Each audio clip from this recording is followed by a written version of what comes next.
அனைவருக்கும் வணக்கம். முகேஷ் ஆர்த்ரோ கேர் மருத்துவமனை திருச்சியிலிருந்து முகேஷ் மோகன் டாக்டர் பேசுகிறேன். இன்னைக்கு நமக்கு இடுப்பு மூட்டை பற்றி நம்ம பார்க்கலாம். இந்த இடுப்பு மூட்டு அப்படிங்கிறது என்ன அப்படின்னு சொன்னீங்கன்னா, ஒரு பந்து கிண்ண மூட்டு, பால் அண்ட் சாக்கெட் ஜாயிண்ட். அதாவது நம்மளுடைய பெல்விஸ் எலும்பும் தொடை எலும்பும் சேரக்கூடிய ஒரு பார்ட் தான் ஹிப் ஜாயிண்ட். இப்போ இதோட ஃபங்க்ஷன் மெயினாக என்னன்னு பார்த்தீங்கன்னா, நம்ம தரையில் உட்காந்து எழுந்திருக்கிறதுக்கு, குத்த வைக்கிறதுக்கு, சமணங்கால் போட்டு உட்கார்றதுக்கு, படி ஏறுறதுக்கு, ரன் பண்ணுறதுக்கு, ஆர் குனிஞ்ச நிலையிலேருந்து நிமிர்ந்து நிற்கிறதுக்கு. ஸோ இது எல்லாத்துக்குமே ஒரு மிக மிக முக்கியமான ஜாயிண்ட்டுன்னு பார்த்தீங்கன்னா நம்மளுடைய இடுப்பு மூட்டு தான். ஸோ இந்த இடுப்பு மூட்டு இன்னொரு மெயின் ஃபங்க்ஷன் என்னன்னா, நம்ம மேல் உடம்பு வெயிட்டை இந்த பந்துக்கிண்ண மூட்டு தான் தொடை எலும்பு வழியாக நமக்கு கால் பூமிக்கு அதை பரவ செய்யுது. ஸோ இந்த தொடர்ச்சி இருந்தால் தான் நம்மளால் நடக்க முடியும். சில பேர் நம்ம நடக்கும்போதே சாஞ்சி நடக்கலாம். அப்போ என்னன்னு பார்த்தீங்கன்னா, அவங்க இந்த பந்துக்கிண்ண மூட்டில் ஏதாவது ப்ராப்ளங்கள் இருக்கலாம். அவங்களுடைய இயற்கையான அமைப்பு மாறிடுச்சுன்னா அப்போ சாய்ந்து நடக்கலாம். ஸோ இதை தெரிஞ்சுக்கிறதுக்கு தான் நம்ம இன்னைக்கு இந்த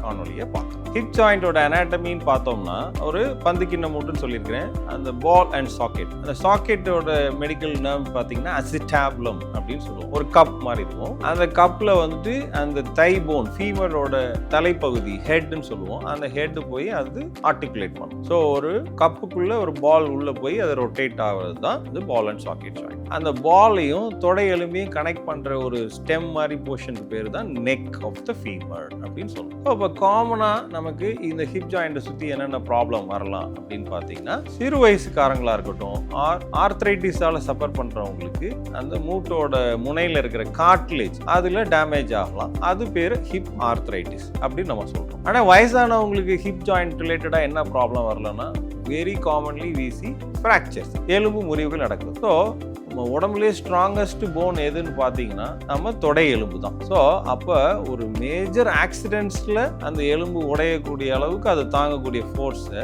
வயசானவங்களுக்கு பார்த்தீங்கன்னா சாதாரணமாக வீட்டில் தடுக்கி விழும்போது அந்த ஹிப் ஜாயிண்ட் ஃப்ராக்சர் ஆகிடும். So commonly we get neck of femur fracture or trochanteric fracture. அதாவது அந்த கழுத்தோட தண்டு பகுதியில் ஃப்ராக்சர் ஆகலாம், ஆர் பக்கத்தில் இருக்கிற அந்த நெக் போர்ஷன்லையோ ஆர் இடைப்பகுதியிலையோ ஒரு ஃப்ராக்சர் ஆகும். ஸோ இதுதான் நம்ம வயசானவங்களுக்கு பார்க்கக்கூடிய ப்ராப்ளம். இப்போ இதை எப்படி ட்ரீட் பண்ணுறது அப்படிங்கிறதையும் நம்ம பார்க்கணும்.